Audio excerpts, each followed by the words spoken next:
민주당의 박지원 의원 나오셔서 질문해 주시기 바랍니다.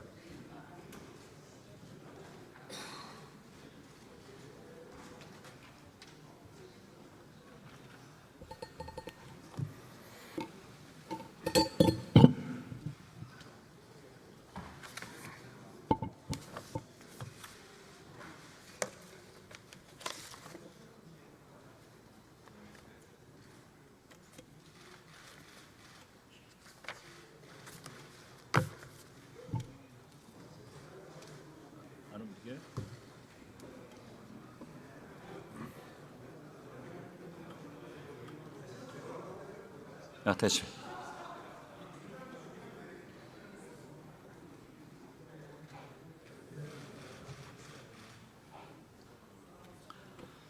총리.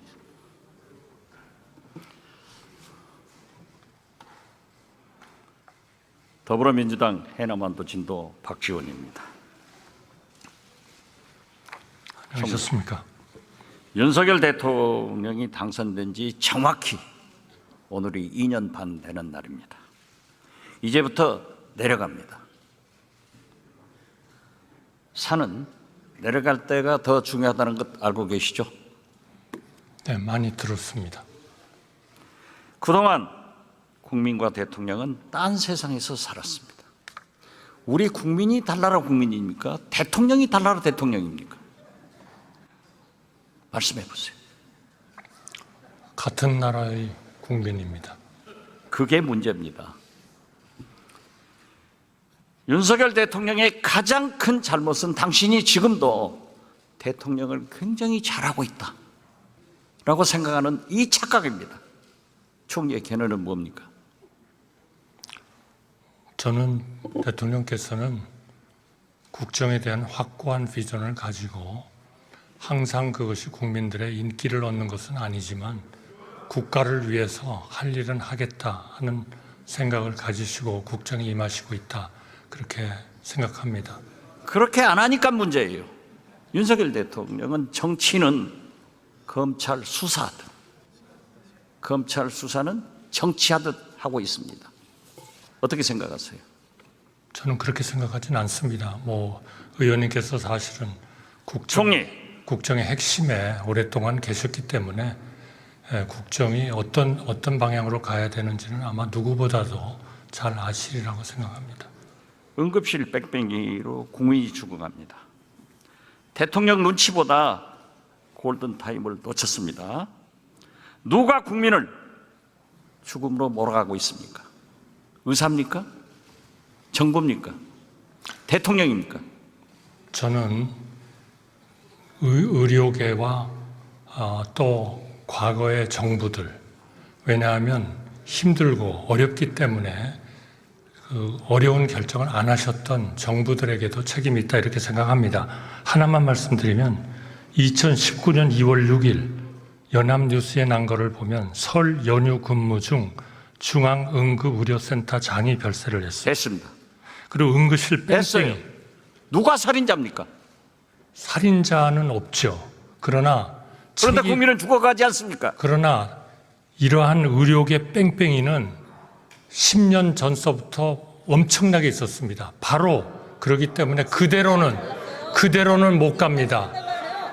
우리가 2000년도에 의료 파업이 6번이나 있었지만 응급실, 중증 환자실 이런 데는 다 의사들이 지켰습니다. 그러나 이 모양 이 꼴은 아니었어요. 아닙니다. 응급실이 맞습니다. 불만 켜놓고 문 열어놓으면 응급실입니까? 의원님, 이건 24시간 문 열고 불 켜놓는 편의점이 아니에요. 의사도 있어야 되고 간호원도 있어야 되는데, 물론 과거에도 응급실 문제 있었습니다. 그렇지만 지금 현재의 이 모양 이 꼴이 아닌데 그 책임이 누가 있습니까? 지금 의원님께서 걱정하시는 걱정에는 충분히 공감하고, 그럼 총리는 걱정 안 하세요? 물론 걱정을 합니다. 우리 모두 힘을 합쳐서 이 문제를 잘 해결하고 지속 가능한 우리의 최고의 의료 시스템을 만들도록 우리 모두 힘을 합쳐야 됩니다. 지금 누가 누구를 손가락질하고 글쎄, 누가 누구의 책임이라고 그런데, 얘기하고 그런 그런데 것은 아니라고 생각합니다. 전화를 걸 정도면 응급실 안 가도 된다. 이 국민 연장 지르는 소리 아니에요? 어떻게 이런 사람들이 윤석열 정부의 중책을 맡고 있느냐, 이걸 말씀드리는 거예요. 의원님, 동아일보 23년 3월 28일 서울 한복판에서 응급실 찾아 표류 75분간 병원 26곳 전화, 이런 일들이 일어나고 있었습니다. 이 얘기는 동아일보 우리가 말씀하셨으니까, 정말 동아일보 여야 말씀하셨으니까 천광암 칼럼 보셨어요? 네, 나라가 망해가고 있어요. 저는 그렇게 생각하지 않습니다. 자, 좋습니다. 의원님의 걱정과 그래서 충정, 국가에 대한 애국심은 제가 잘 압니다. 군의관 파견하면 다 해결됩니까? 군의관 받지도 않고 돌아가고, 그러니까 처벌한다? 이제 아니다? 이게 응급실 대책입니까? 처벌은 잘못 전달이 됐다고 이미 설명을 했고요. 지금 군의관하고 어떻게 배치를 하면 가장 좋은지를 논의를 하고 있습니다. 이것은 의원님께서 아셨던 2000년 의학 분업 시 우리 정부가 했었던 그러한 지금 전례를 저희가 밟고 잘 해결하도록 우리 여야가 협조를 해야 된다고 생각합니다. 누가 누구를 손가락질할 때가 아닙니다. 총리, 우리 대한민국 권력 서열 1위가 누구입니까? 네, 권력 서열 1위가 누구입니까? 죄송합니다. 우리나라에서요? 우리나라에서. 글쎄요, 우리나라의 민주공화국의 권력서의 일이라는 게 있을까요? 그런데 우리 국민들, 모두 다 국민들을 위해서 우리 국민들은 네. 김건희 대통령, 윤석열 영분함 하면서 권력 서열 1위가 김건희라는 소리가 들려오는데 총리는 아직 못 듣고 있어요? 저는 그거는 완전한 가짜 뉴스고 선동입니다. 국정 도도처처에서 김건희 여사 그림자가 어른거립니다. 왜 김건희 여사 앞에만 쓰면은 여당도, 검찰도, 경찰도, 권익위도, 방통위도, 감사원도 자가만 집니까? 왜 자가만 집니까? 대통령께서 여사만 싸고 돌고 있기 때문 아니겠습니까, 여러분?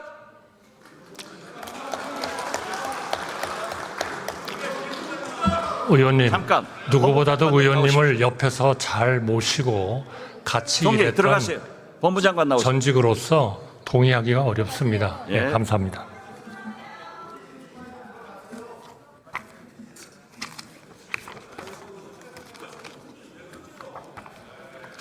조용히 하세요. 여당은 좀 들어야 돼. 야당 되면 소리 지르세요.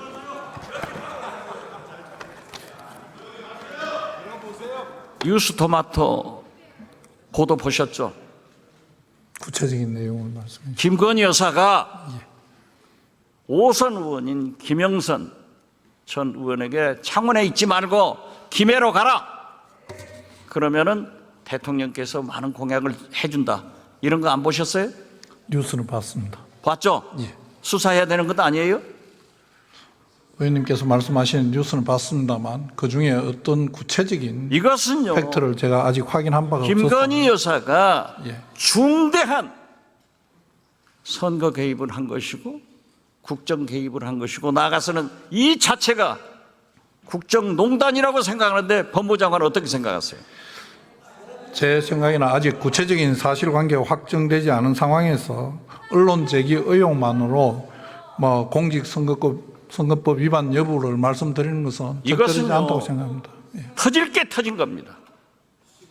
역사는 절대 지워지지 않습니다. 밝혀지는 겁니다. 그런데 시중에는 김건희 여사가 이 문자만 보냈겠느냐, 그리고 이 문자를 본 국민의힘 현역 의원이 2분이나 있고 5분이 진술하고 있는데 이것이 구체적 아닙니까? 그 내용은 만약 예.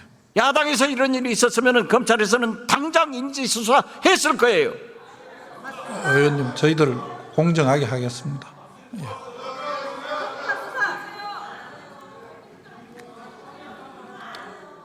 오마이뉴스 보도 보셨어요?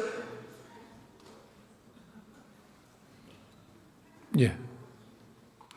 1년 8개월 눈치 보던 감사원도 불법이라고 했습니다. 법원을 위반했으면 당연히 수사해야죠. 경호처, 감사원 등 성역 없이 수사할 것이죠.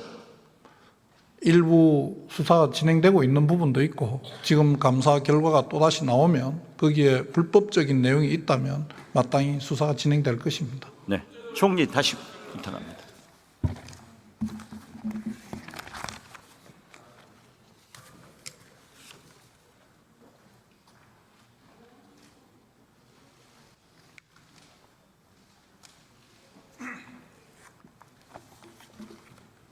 우리가 잘 아는 사이 아니에요? 너무나 잘 아는 거죠. 사모님도 잘 알죠? 물론이죠. 예. 한 정말 돌아가셔서 정말 정말 안타깝게 생각합니다. 네. 한 총리 사모님이 디올백 300만 원짜리 가지면 받으실 거예요? 제가 아는 사모님은 안 받아요. 그런 가정을 전제로 해서는 답변하는 건 좋습니다. 적절치 않을 것 같습니다. 자, 장인이 사위가 놀고 있으니까 생활비 줬어요. 사위가 취직하니까 월급 받으니까 생활비 안 줬는데 이거 뇌물입니까? 이렇게 하면은 디올백 300만 원짜리도 최재형 목사가 안 사줬으면은 윤석열 대통령이 사주니까 그럼 윤석열 대통령도 뇌물죄로 조사해야 되는 것 아니에요?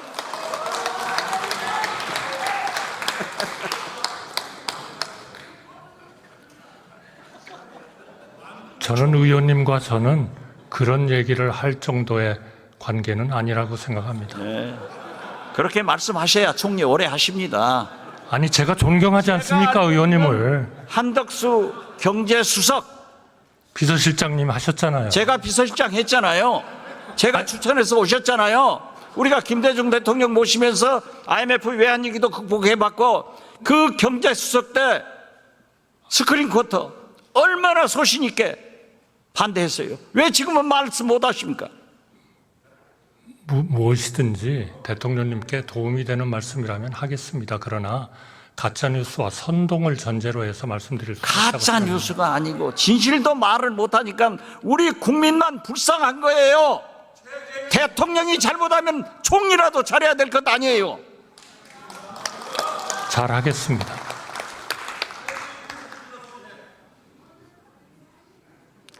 대통령께서는 자본하는 물가, 은행 금리, 의료 대란은 못 잡고 이재명,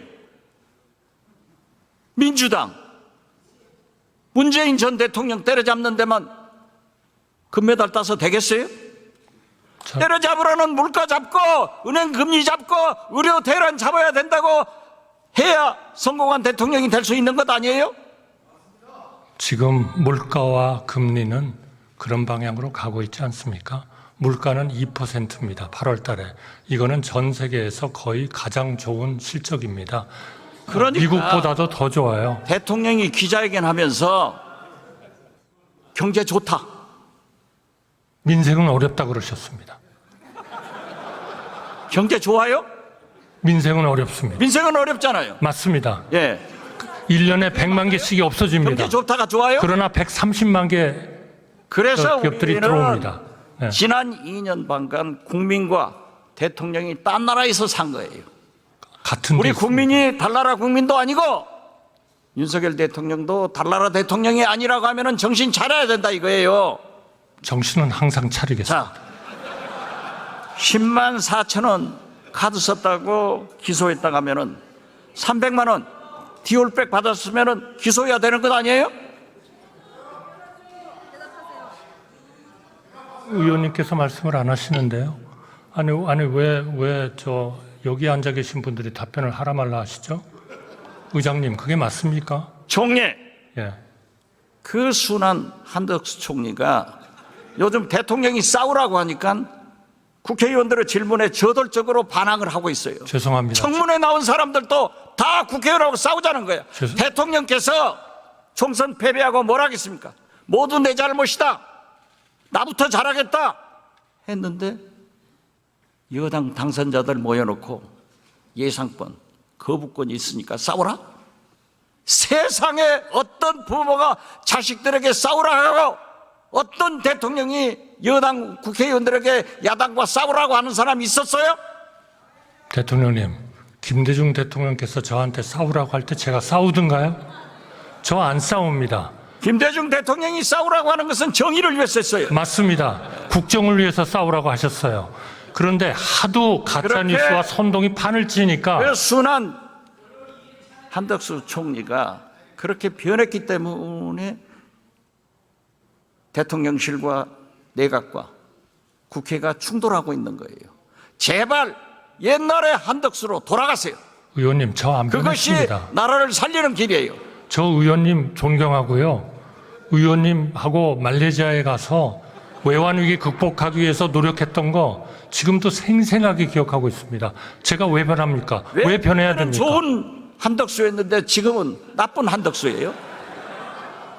그거는 제가 부족하기 때문에 그렇습니다. 죄송합니다. 자, 이번에 우리가 반쪽 광복절 37년 만에 처음으로 반쪽 개원식을 했습니다. 대통령께서 국회와 국민을 졸로 보고 있기 때문에 총리부터 이렇게 바뀐 겁니다. 잘 생각하세요. 아주 잠을 안 자면서 생각하겠습니다. 왜냐하면 저는 누구보다도 우리 의원님을 존경하기 때문입니다. 않고 개원식 날 대통령이 미국 국회의원들하고 김건희 여사 생일 파티? 이게 말이 됩니까? 그런데 이 정신 나간 대통령실에서는 왜 하필이면 이런 사진을 공개해가지고 국민 염장을 지르냐 이거예요. 그거는 제가 보기에는 이제까지 그 비서실장으로서 공보수석으로서 홍보수석으로서 모든 정권에 걸쳐서 최고였던 박지원 의원님을 따라갈 사람이 없기 때문입니다. 그렇죠. 그러니까 DJ께서 그러셨습니다. 그러니까 윤석열 대통령한테 건의해서 나를 데려다 쓰라가세요. 그렇게 건의하겠습니다. 취임해가지고 10일 날 취임해가지고 5월 11일 날 아침 9시에 너 나가 이런 인사를 하기 때문에 실패하는 거예요. 자 보세요. 물론 대통령 비서실은 대통령실은 영부인을 잘 모셔야 됩니다. 그렇지만 하필이면은 개원식도 안 오신 그날 미국 국회의원들하고 식사하는 것은 당연해요. 김건희 여사 생일 파티 했다고 그런 사진을 공개하는 대통령실 때문에 윤석열 대통령이 욕먹는다 이것을 건의하시라 이 말이에요. 건의하겠습니다. 예, 잘했어요. 잠깐 쉬세요 또. 네. 행안부 장관 오셨죠? 이렇게 뵈니까 너무 좋습니다. 감사합니다. 그러면 삼청동으로 초청이나 한번 해보세요. 사실은 저는 국정원장실에서 한 번쯤 부를 줄 알았습니다. 국정원장은 외부 인사를 잘 안 불러요. 근데 거기에 가봤다는 기자들이 너무 많더라고요. 저렇게 쫄랑쫄랑 덤비니까 대통령이 하는 짓을 총리가 배우고 국회의원들, 장관들이 도전하는 거예요. 그러면 안 돼요. 들어가세요. 네, 잘하겠습니다.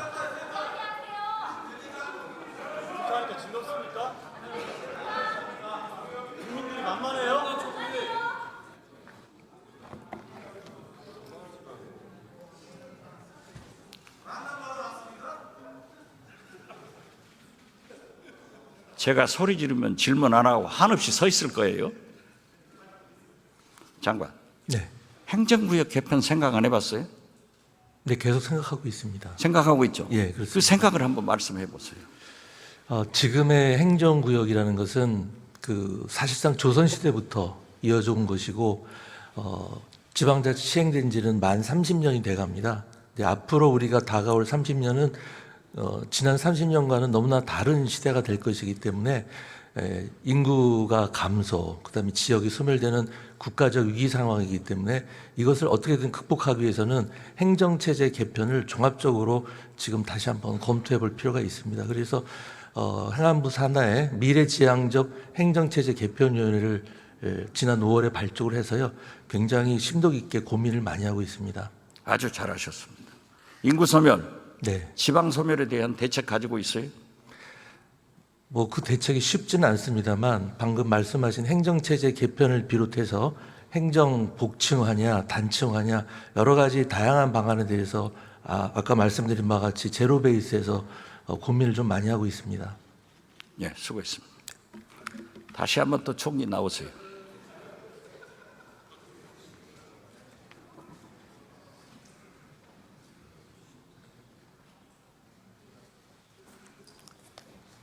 해남 농민에서 시위를 하는데 현수막이 쌀값은 올리고 대통령은 내리자. 이것이 농어민의 마음이고 국민의 생각입니다. 그 구호에 대해서 어떻게 생각하세요? 우리 농민들이 그동안의 경제 발전에 기여한 바가 대단히 큽니다. 따라서 농민들이 적절한 소득을 올리는 것은 대단히 중요하다고 생각합니다. 의원님께서 잘 아시다시피 그러나 그 방법을 우리가 소비는 줄고 공급은 상당한 공급을 하는 이 기본적인 것을 조금 시장에 의한 수요 공급을 함으로써 우선 좀 해야 되겠다. 그러나 가끔 국가가 필요한 경우에 개입을 해서 그 가격이 너무 떨어지지 않도록 이렇게 해야 된다. 저는 그렇게 생각합니다. 다만 상시적으로 일정한 가격을 보장해라. 이렇게 되면은 수요는 계속, 공급은 계속 더 늘 거고 수요는 결국 계속 줄어들 가능성이 많습니다. 따라서 그야말로 새로운 농산물을 저희가 만들고 수요가 많은 밀, 콩 이런 쪽으로 가야 된다. 이렇게 생각합니다. 의원님께서도 아마 그런 정책을 좀 지지하시지 않을까 저는 그렇게 생각합니다. 대통령께서 농민들 앞에서 공개적으로 쌀 80kg 한 가마에 20만 원 주겠다. 거짓말했어요. 그래서 저는 총리께 말씀드립니다. 대한민국에서는 딱 두 분만 바뀌면은 잘 삽니다. 윤석열 대통령과 김건희 여사가 바뀌어야 국민도 편안하고, 만약 바뀌지 않으면 국민도 불행하고 나라도 망하고 대통령 내부는 험한 꼴 당한다. 이 말씀 드리면서 들어가시겠습니다.